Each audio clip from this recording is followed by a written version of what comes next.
नमस्कार बंधुरा flavoured फैंटासियार cooking शोते आपनादेर सबाइके स्वागत जानाई। बांगालिर उत्सव मानेई भुरी भोज, तार ओपर आबार बछरेर प्रथम दिन अर्थात नवबर्ष। এই দিন বাঙালির উৎসব, তাই খাবারেও বাঙালিয়ানা ছোঁয়া থাকবে বইকি। আমাদের চ্যানেলে নববর্ষ থার্ড এপিসোডে আপনাদের জন্য নিয়ে এসেছি বাঙালি থালি প্রথম পাতের মেনু লাউয়ের শুক্তো। একঘেয়ে শুক্তো বাদ দিয়ে এইবারে নববর্ষতে বানিয়ে ফেলুন অসাধারণ স্বাদের লাউয়ের শুক্তো, যা গরমে শরীরের জন্য খুব উপকারী।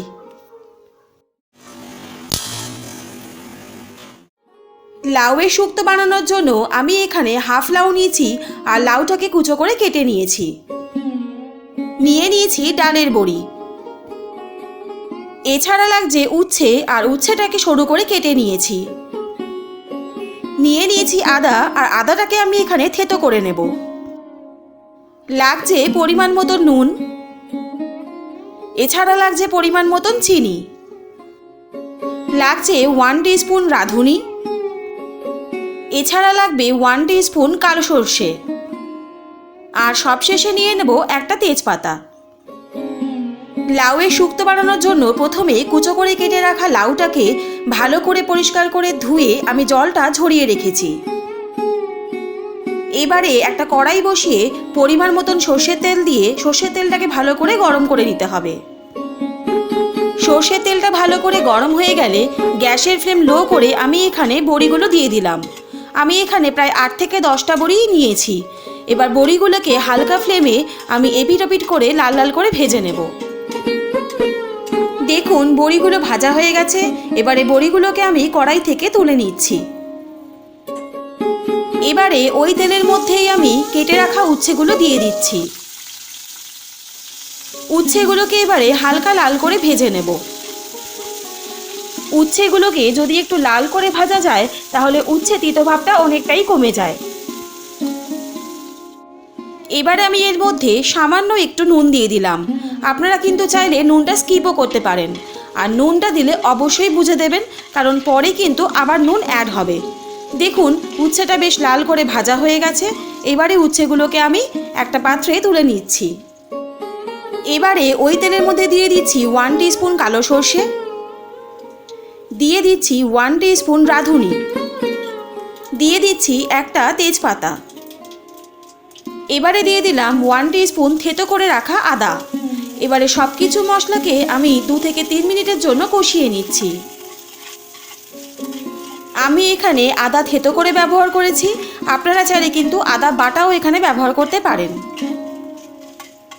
2-3 মিনিট মশলাটা কষানোর পর এবারে আমি এর মধ্যে কুটে রাখা লাউটা দিয়ে দিচ্ছি। লাউ কিন্তু গরমে এবং মেদ ঝরাতে খুবই উপকারী। যদি আপনারা জানতে চান তাহলে কমেন্ট করে জানাবেন, অবশ্যই আমি তাহলে এর ওপর একটা এপিসোড বানাবো। লাউটা কড়াইতে দিয়ে এবারে আমি মশলার সাথে ভালো করে মিশিয়ে দিচ্ছি। লাউয়ের থেকে যে জলটা বেরোবে তাতেই সেদ্ধ হয়ে যাবে, আলাদা করে কোনো জল দেওয়ার প্রয়োজন নেই। এবারে আমি কড়াইয়ের ঢাকনাটা দিয়ে দিলাম। কড়াইয়ের ঢাকনাটা খুলে দিলাম। দেখুন লাউ থেকে ঠিক কতটা জল বেরিয়েছে। প্রথমেই বলেছিলাম লাউতে জল দেওয়ার আলাদা করে কোনো প্রয়োজন নেই। আবারও আমি ভালো করে নাড়াচাড়া করে দিলাম। এবারে এর মধ্যে দিচ্ছি পরিমাণ মতন লবণ, দিয়ে দিচ্ছি পরিমাণ মতন চিনি, এবারে দিয়ে দিচ্ছি ভেজে রাখা উচ্ছেগুলো, দিয়ে দিলাম ভেজে রাখা বড়িগুলো। এবারে সব কিছু উপকরণের সাথে লাউটাকে খুব ভালো করে মিশিয়ে নিচ্ছি। সব কিছু ভালো করে মেশানো হয়ে গেলে কড়াই ঢাকনাটা আমি আবারও দিয়ে দিচ্ছি 2 মিনিটের জন্য। অন্যদিকে আমি এবারে আদা এবং রাঁধুনি থেতো করে নিচ্ছি। আদা নিয়েছি 1/2 ইঞ্চির মতন এবং রাঁধুনি নিয়েছি 1 টিস্পুনের মতন। আপনারা চাইলে আদা এবং রাঁধুনি বাটাও ব্যবহার করতে পারেন, তবে আমি এখানে আদা এবং রাঁধুনিটাকে থেতো করে নিচ্ছি, এতে গন্ধ অনেক বেশি ভালো হবে। দেখুন আদা এবং রাঁধুনিটা আমাদের বাটা হয়ে গেছে। অন্যদিকে কড়াই ঢাকনাটা খুলে দিলাম। দেখুন লাউয়ের জলটা অনেকটাই শুকিয়ে গেছে। আবারও আমি লাউটাকে ভালো করে নাড়াচাড়া করে দিচ্ছি।